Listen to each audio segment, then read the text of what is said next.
세금 잘 알려주는 쌤 누나, 쌤 언니, 최자영 세무사, 박송희 세무사입니다. 안녕하세요. 안녕 못하실 분들이 많으실 것 같아요. 네, 어제 또 이제 부동산 대책이 발표되었습니다.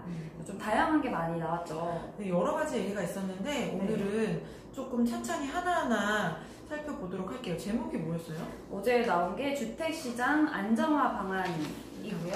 안정화는 엄청 하는데 진짜 되게 네. 있나보네. 그 앞에 나왔던 것 중에 대부분이 대출 관련된 게 많았었어요. 네, 대출된 것도 많고. 벌써부터 헌법소원했다는 얘기도 나오고, 네, 15억 넘는 대출은 아예 못하게 하겠다. 네, 그리고 뭐 9억 넘는 거에 대해서도 대출 한도를 줄이겠다. LTV 뭐 20% 여러 가지가 있었죠. 네, 근데 대출 이야기는 사실 저희 세금적으로는 아니기 때문에 저희 전문 분야가 아니어서 저희가 이번 시간에는 이제 종부세랑 양도소득세 위주로 설명을 드리려고 해요. 네, 그래서 종부세 안 그래도 요즘 최근에 어제가 종부세 내는 날짜였잖아요. 네. 12월 16일 저희가 지금 12월 17일 날 이걸 찍고 있는데 이미 전년도 18년도보다 19년도 부담금이 확 늘어나셔서 저희한테 전화를 진짜 많이 주셨잖아요. 네, 맞아요. 종부세 이야기는 사실 연락이 많이 와서 저희도 시뮬레이션도 여러 차례 해보고 실제로도 좀 부담이 많이 늘어났다라는 걸 알고 있었는데 어제 발표가 좀 더 강력하죠? 네, 더 늘어났어요. 네. 세율이 늘어난 방식으로 이제 과세를 늘렸는데 한번 세율을 확인해 볼까요? 네, 세율을 먼저 상한 조정하였습니다. 종부세 세율을 작게는 0.1%부터 많게는 0.8%까지 인상을 네. 했습니다. 그냥 뭐 조정 예상 지역 내 2주택자나 3주택자만 올린 게 아니라 일반적으로 자체를 올렸기 때문에 그냥 종부세 세율 자체가 올랐어요. 0.1%포인트부터 0.3 일반적인 경우 그렇고 다주택자나 이럴 경우에는 0.2%포인트, 0.8%포인트. 근데 이미 조정 예상 지역 내 2주택자나 3주택자 분들은 일반적인 경우보다 이미 많이 내고 계셨는데 더 많이 내고. 네, 또 추가로 거의 0.2에서 0.8 대부분 한 0.3% 정도 올랐을 것 같아요. 그렇죠. 네. 그래서 이거를 계산을 해봤더니 또 내년에는 2020년에는 공정시장가액 비율이 85에서 90%로 늘어나잖아요. 이런 걸 고려하니까 저희가 뭐 시뮬레이션은 다음 영상에서 준비할 거긴 한데 50% 정도는 오르지 않나.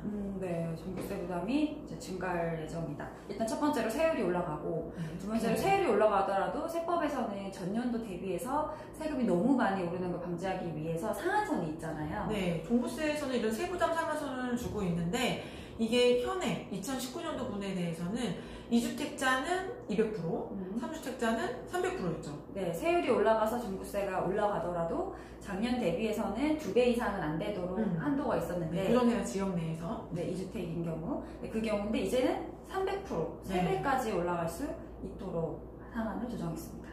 많이 올라갔죠. 네. 이 상한선에 걸리시는 경우가 많잖아요. 네. 요거가 크게 커진 게 이 부분이라고 볼 수 있고요. 근데 좀 좋아진 것도 있어요. 이렇게 채찍을 하는 반면에 약간의 당근을 주었죠.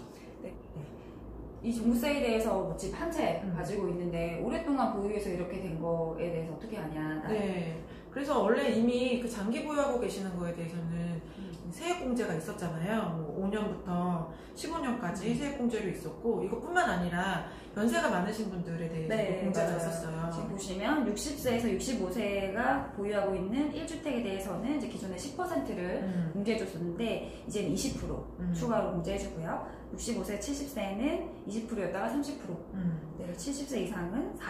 네, 다 10%씩 올렸네요. 네.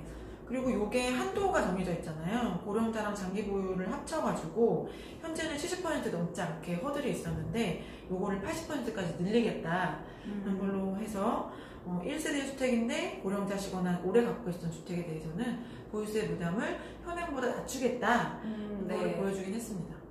위에서 말한 이 세 가지 세율, 그리고 상한선, 그리고 감면 이렇게 세 가지는 20년 납부분부터 적용하게 됩니다. 20년 납부분부터 적용이 되려면 이게 내년에 납부하는 거니까 6월 1일 날에 납부 기준일이 되잖아요. 납세 기준일이 6월 1일이니까 아마 그 전에 개정이 이루어져야 될 텐데 현재 이것들이 다 법을 개정해야 되는 사안들이에요. 근데 뭐 지금 기재부 의견으로는 그 전에 고칠 수 있다. 네, 종부세법 개정을 20년 상반기에 해가지고 6월 1일 전에 해서 과세가 이루어지도록 하겠다 했는데요. 이대로 가자면 아마 내년 초에 법이 많이 바뀔 것 같아요.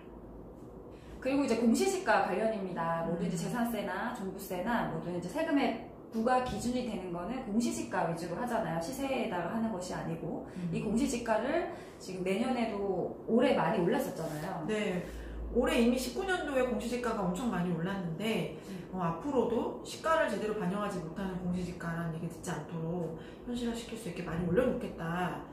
이런 안도 발표를 했어요. 네, 여전히 그러니까 공시지가 형평성을 제고하고 있지만 여전히 시세 대비해서는 70%를 넘지 못하고 있는 사정을 고려를 하겠다. 시세 변동을 공시 가격에 모두 반영하겠다라는 이제 대책이 발표가 되었습니다. 네, 그래서 오늘 17일 날 오전에 국토부에서 추가 발표가 있었는데 2020년 가격 공시 세부 수준 방안 및 현실화 로드맵 수립 계획 등 실효성 제고 대책이 나왔어요.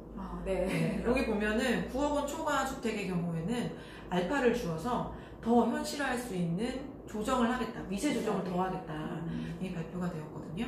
그 종부세가 세율도 올랐는데 그 과세의 바탕이 되는 기준시가, 공시지가도 오를 예정이기 때문에 그러면은 어쨌든 올해보다는 19년보다는 20년에 더 부담이 커지시지 않을까라고 예상해 볼 수 있겠습니다. 네, 전체적으로 공정시장가의 비율이라든지 공시지가라든지 네. 세율이라든지 상한이라든지 종부세를 구성하고 있는 이 네 가지가 다 오르는 거죠. 맞아요.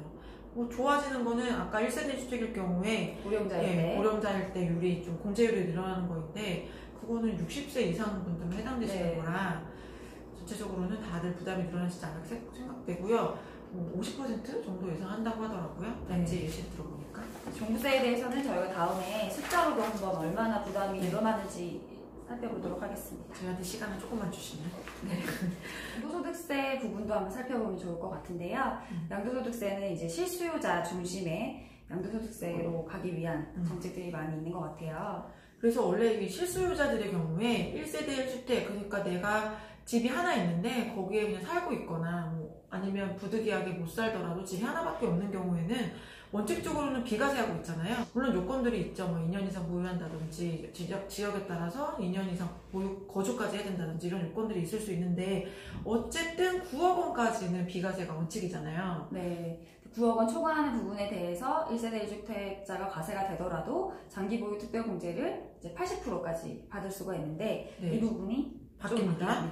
원래는 10년 이상만 보유하시면 80% 공제가 되는데 이 부분을 쪼갰어요. 네. 이제는 개선된 이제 정책 바뀌게 되면 1세대 1주택자의 장기 보유 특별 공제를 80%까지 받을 수는 있는데요. 그거를 거주 요건을 추가하고 거주 기간과 보유 기간을 나누어서 적용하도록 되어 있어요. 네, 여기 표를 보시면 율이 엄청 복잡한데요. 네. 결과적으로는 반을 쪼개서 보유도 하고 거주도 다 해야 80%를 주는 거죠. 네, 맞아요. 보유만 했을 경우에는 40%만 주겠다.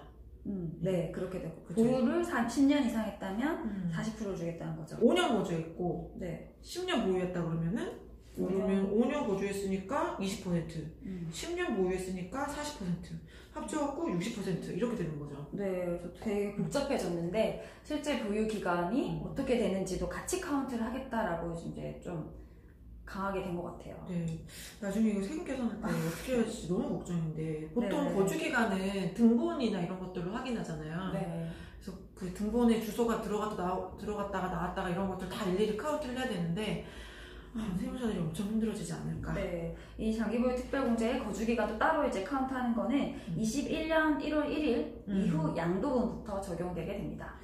네, 이 부분도 역시나 소득세법 개정 사항이기 때문에 아마 내년에 법이 개정되면 내년에 적용될 것 같고 그래서 21년부터 적용이 예상될 것으로 보입니다. 세법 개정을 계속 좀 지켜봐야 될 것 같고요. 네, 또 두 번째 거 이어갈까요? 네, 이전에도 저희 부동산 정책이 많았어요. 특히 장기보유 특별공제나 뭐 보유기간, 거주기간에 대해서는 계속해서 법이 있었는데 20년에 내년에 시행되는 게 있어요. 네, 네. 이 법은 이미 2019년이 아니라 18년 9.13 정책 때 나왔던 내용이고요. 이미 발표된 내용인데 양도하는 주택에 2년 이상 거주했을 경우에만 장특공제 80%까지 해주겠다는 거죠. 네. 그러니까 20년에는 만약 20년에 이 10년 이상 보유하고 2년 거주한 주택을 파시면 비과세되고 장기보유 특별공제를 80%까지 받으실 수 있는데 19년, 20년은 차이가 없네요. 네, 2년만 거주를 하시게 되면 근데 21년에 파시면 어떻게 되나요? 21년에 파시면 똑같이 만약에 2년을 거주하시고 21년에 팔았다 이럴 경우에는 차이가 어마어마해집니다. 네. 여기 표를 보시면 거주 기간이 최소 3년부터 장기보유 특별공제를 주게 되어 있어요. 네. 2년까지, 그러니까 3년이 안 됐을 때 뭐 2년하고 364일 이렇게 거주하시면 거주는 아예 효과가 없는 거거든요. 그럼 그 경우에는 장특공제가 40% 반으로 뚝 줄어드는 거죠. 80에서 40으로 줄어드네요. 1년 네. 사이에. 맞습니다. 네. 이렇기 때문에 이 거주 요건을 앞으로 21년 이후에 하실 경우에는 잘 채우셔야겠고요. 내가 거주를 하긴 했는데 2년밖에 안 될 것 같다 하시는 분들은 내년에 처분을 하셔야 될 것 같네요. 네. 세 번째로 바뀌는 거는 이제 조정 대상 지역의 일시적 1세대 2주택자에 바뀌는 게 있어요. 원래 저희가 제일 많이 활용하는 게 대부분 이제 1세대 1주택 비과세. 두 번째는 일시적 1세대 2주택자인데 이거에 대해서도 계속 법이 바뀌어 왔어요. 이게 진짜 사실은 저 나온 것 중에 이게 제일 무서운 것 같아요. 네. 현실적으로 해결해야 될 일이 진짜 많은 거라 네. 무서운데 현행의 경우를 먼저 살펴봐 드릴게요. 현행은 조정 대상 지역 내에 일시적으로 2주택을 갖고 있는 사람, 그러니까 첫 신규 주택과 기존에 갖고 있던 주택 두 개가 다 조정 대상 지역 내에 있다고 한다면 기존 주택을 취득하고 나서 1년 이에 신규 주택을 취득해야 되고 신규 주택을 취득하고 나서 2년 안에 첫 번째 원래 갖고 있던 주택을 팔아야 되는 거죠. 네, 맞습니다. 근데 그 기간을 이제는 정말 일시적 1세대 2주택의 목적에 맞게 정말 들어가서 살 사람만 집을 하나 더 사라 이런 의미가 있는 것 같아요. 기존 신규 주택을 사고 나서 1년 이내에 전입을 하고 또 집도 파셔야 됩니다. 아니 그러면은 한 큐에 잘 된다는 거잖아요. 그러니까 현실적으로 좀 그 안에 이사갈 새로 산 집에 좀 세입자가 있거나 그러니까 뭔가 투자만 목적으로 일시적 1세대 2주택을 이용하시는 시대는 이제 끝났다. 그런 것 같아요. 옛날에는 일단 사고 뭐 2년 또 옛날 3년이었잖아요. 그 안에 팔기만 하면 됐었는데 이제는 사고 거기 들어가야 되고 또 그쵸. 1년 안에 팔아야 돼요. 1년 사이에. 네. 이게 그러면 언제부터 시작이 되느냐? 네. 근데 이게 문제가 오늘 시행이 됐어요. 맞아요. 12월 17일 네. 오늘부터 대책 발표. 네. 취득하는 주택부터. 근데 만약에 대책 발표하기 전에 매매 계약을 체결하고 계약금 내신 분들이라면 요거랑 상관없이 기존대로 전입신고하지 않으시더라도 조정대상 지역 내의 경우에 2년 안에 처분하시면 비과세가 가능한데 오늘부터 새롭게 주택을 사신다라고 하면 1년 내에 그 집으로 이사 가야 되고 그 전 집도 파셔야 비과세를 받으실 수 있으세요. 가장 큰 문제가 어제 가계약하신 분들, 계약금 안 내신 분들 이런 경우들이 좀 네. 네, 그리고 이제 다음은 등록임대주택에 대한 양도세 비과세 요건에 거주 요건을 추가한다라는 건데요. 이게 과연 뭐죠? 원래 조정예산 지역 내에서는 1세대 1주택의 경우에 반드시 거주 요건이 붙었잖아요. 이게 네. 언제부터 붙었더라? 거주 요건은 17년 8월 3일 이후 취득하는. 그렇죠. 17년 8월 3일 이후부터 취득하는 주택에 대해서는 반드시 본인이 거주를 했었어야 되는데 임대주택으로 등록했을 경우에는 거주 요건이 없었어요. 맞아요. 얘를 제일 밑에 네. 있어서 임대사업자 등록을 하게 되면 거주하지 않아도 비과세를 받을 수 있었거든요. 그거가 이제 막히는 거죠. 네, 안 된다. 네.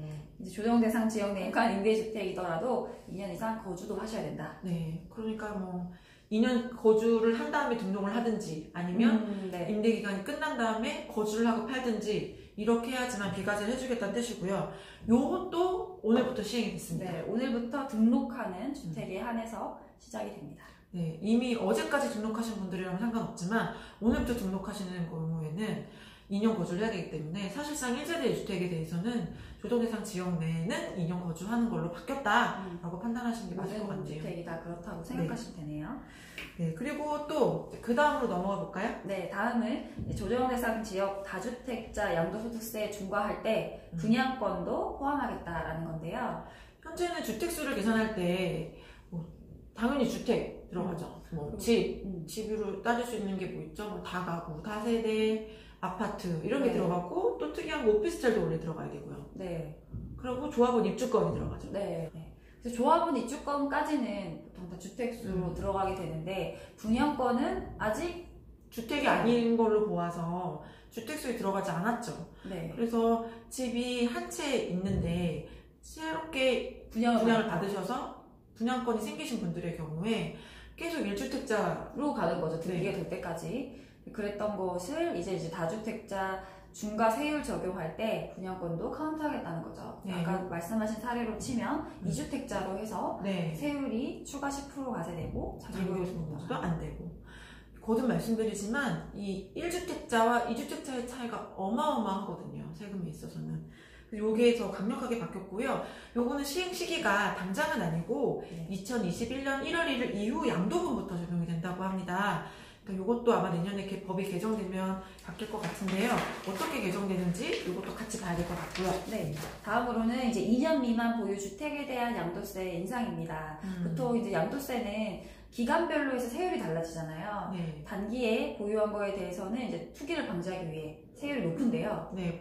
일반적으로 부동산의 경우에는 원래 2년 미만 보유했을 경우에 40%, 1년 미만 보유했을 경우에 50%였는데 네. 1세대 1주택 비과세 요건이 3년 보유에서 2년 보유로 바뀌면서 이 율이 2년 미만의 경우에는 없어지고 1년 미만의 경우에만 40%가 적용이 됐었습니다. 네, 1년에서 2년 그 사이에 중과되던 세율이 사라졌었는데 다시 부활하는 거죠. 맞습니다. 어떻게 부활했나요? 네, 이제 똑같이 이제 주택을 1년 미만 보유하는 경우에는 50%, 2년 미만 보유하는 경우 40%, 네. 그리고 이제 2년 이상 보유하셔야 그 양도소득세에 있는 기본세율을 적용받으실 수 있습니다.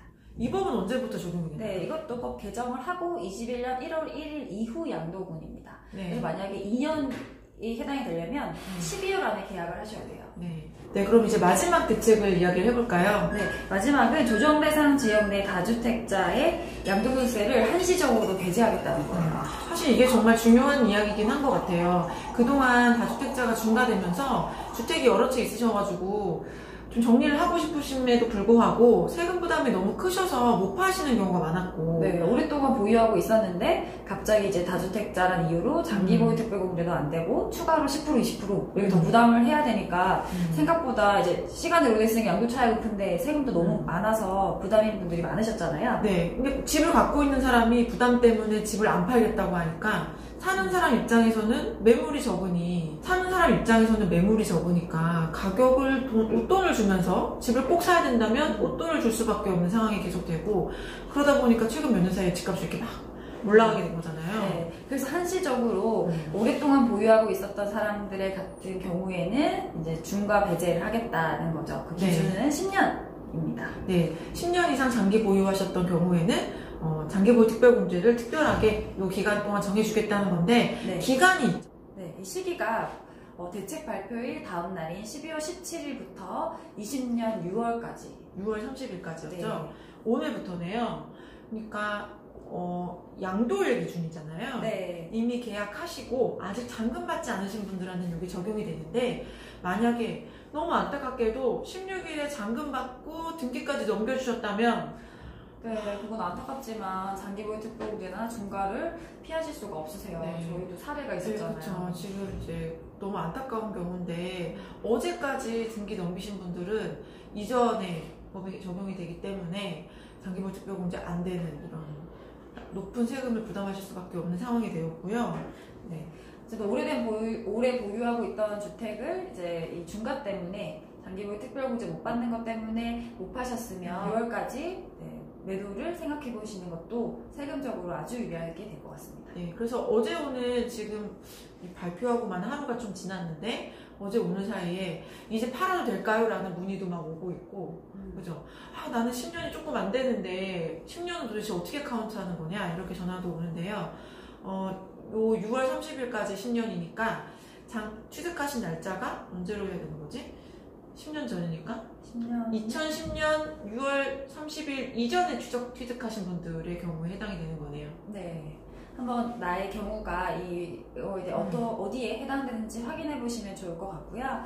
저희가 이번 시간에는 어제 발표된 정책에 대해서 설명을 드리는 시간을 가졌고요.